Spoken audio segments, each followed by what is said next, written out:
Hi, இன்றைக்கி 10th ஸ்டாண்டர்டில் இருக்க சிவிக்ஸ் ஃபஸ்ட் லெசனோட தேர்ட் டீட்டெயில் தான் பார்க்க போகிறோம்.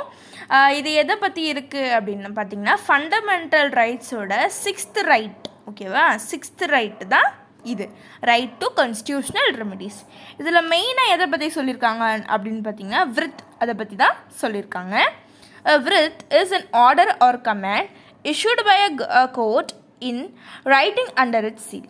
இது வந்து ஒரு கமாண்டாகவும் இருக்கலாம், இல்லை அப்படின்னா ஒரு ஆர்டராகவும் இருக்கலாம். இது யார் கொடுக்குறாங்க? கோர்ட் கொடுக்குறாங்க. And under it seal. ஓகேவா, அப்புறம் இது ஆக்சுவலாக என்ன அப்படின்னு பார்த்தீங்கன்னா, ஒரு கமாண்டாக இருக்கலாம், இல்லை ஒரு ப்ரொஹிபிஷனாக இருக்கலாம்.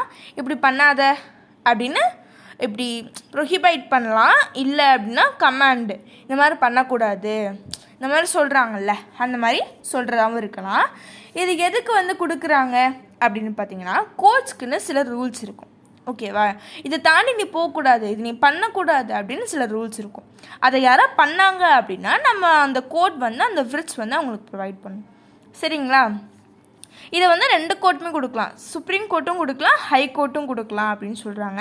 மொத்தம் 5 கைண்ட்ஸ் ஆஃப் விரிட்ஸ் இருக்குது. அதனால் இவங்க இப்படி கொடுக்கறதுனால தான் இவங்க வந்து கார்டியன் ஆஃப் தி கான்ஸ்டியூஷன் அப்படின்னு சொல்கிறாங்க. 5 டைப்ஸ் இருக்குது. என்னென்ன அப்படின்னா, habeas corpus, mandamus, prohibition, certiorari and quo warranto. First நீங்கள் ஸ்பெல்லிங்கோட ஒன்றையும் மனப்பாடம் பண்ணிங்க. ஓகே, எப்படின்னா ஹேபிஸ் கார்பஸ் 5 டைம்ஸ் எழுதுங்க. அப்போ தான் ஸ்பெல்லிங் மிஸ்டேக் இல்லாமல் உங்களால் எழுத முடியும். நெக்ஸ்ட், இதை எப்படி ஆர்டராக படிக்கலாம்? என்னென்ன இருக்குது? HMPCQ இதெல்லாம் இருக்கு இல்லையா? இது எப்படி ஆர்டராக நம்ம வந்து படிச்சுக்கிறது அப்படின்னு பார்த்தீங்கன்னா, HM பிசியை பார்க்க க்யூவில் நின்னாங்க. எவ்வளோ ஈஸியாக படிச்சிட்டோம் பார்த்தீங்களா? ஸோ இந்த மாதிரி படிச்சிடலாம். இதோட மீனிங் இப்போ ஒன்றுக்கும் மீனிங் படிச்சிடலாம்.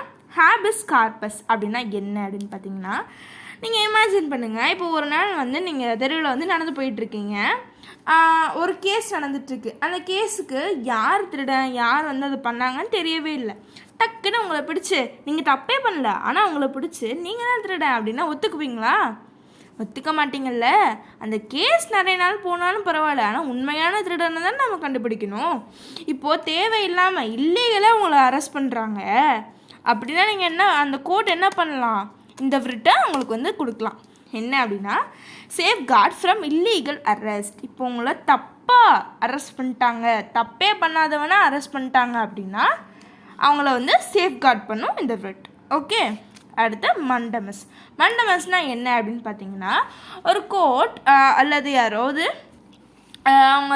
அவங்க வேலையை சரியாக செய்யலை அப்படின்னா, இப்போ நமக்கு லீகலாக ஒரு விஷயம் தேவைப்படுது, ஒரு ஹெல்ப் தேவைப்படுது, அது நான் போய் கேட்குறேன், அவங்க செய்யலை, ரெஸ்பான்ஸ் இல்லை, செய்யலை அப்படின்னா நம்ம அவங்களுக்கு வந்து இந்த விரிட் வந்து நம்ம ப்ரொவைட் பண்ணலாம். சரிங்களா, நம்மள கோர்ட். ஓகே, அடுத்தது prohibition. And prohibits a subordinate court from acting beyond its jurisdiction. ஒரு சின்ன கோர்ட் அவங்களோட தகுதிக்கு மீறி நடந்துக்கிட்டாங்க அப்படின்னா நம்ம இந்த விரித்தை அவங்களுக்கு ப்ரொவைட் பண்ணலாம் அப்படின்னு சொல்கிறாங்க. ஓகே, நெக்ஸ்ட்டு செர்டியோராரி அப்படின்னா என்ன அப்படின்னு பார்த்தீங்கன்னா, இது ரெண்டு கிட்டத்தட்ட ஒரே மாதிரி தான், பட் கொஞ்சம் டிஃப்ரெண்ட்டாக இருக்கும்.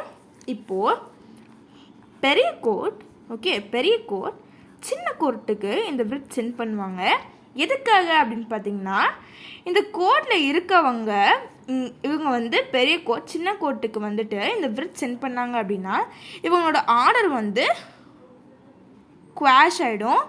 அதுவும் இல்லாமல் அவங்களோட டாக்குமெண்ட்ஸ்லாம் இருக்குல்ல, அவங்க திருப்பி கொடுத்துருவாங்க. இதுதான் நடக்கும்.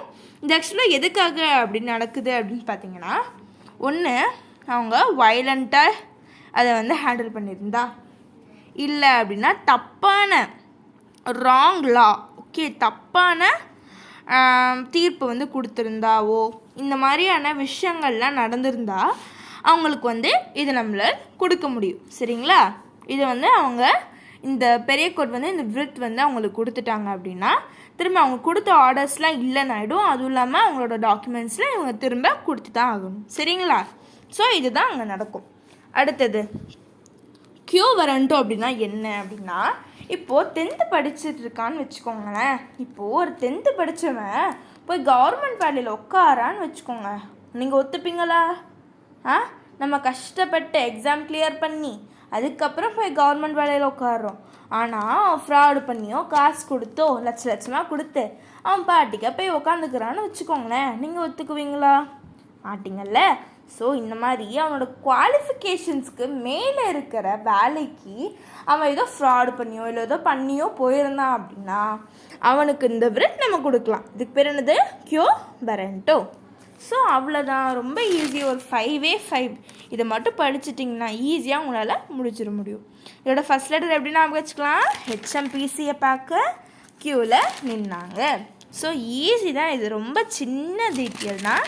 ஸோ நம்ம டக்குன்னு படிச்சிடலாம். ஓகே, இந்த வீடியோ பிடிச்சிருந்ததுன்னா லைக் பண்ணுங்கள், சப்ஸ்கிரைப் பண்ணுங்கள். பாய் பாய்.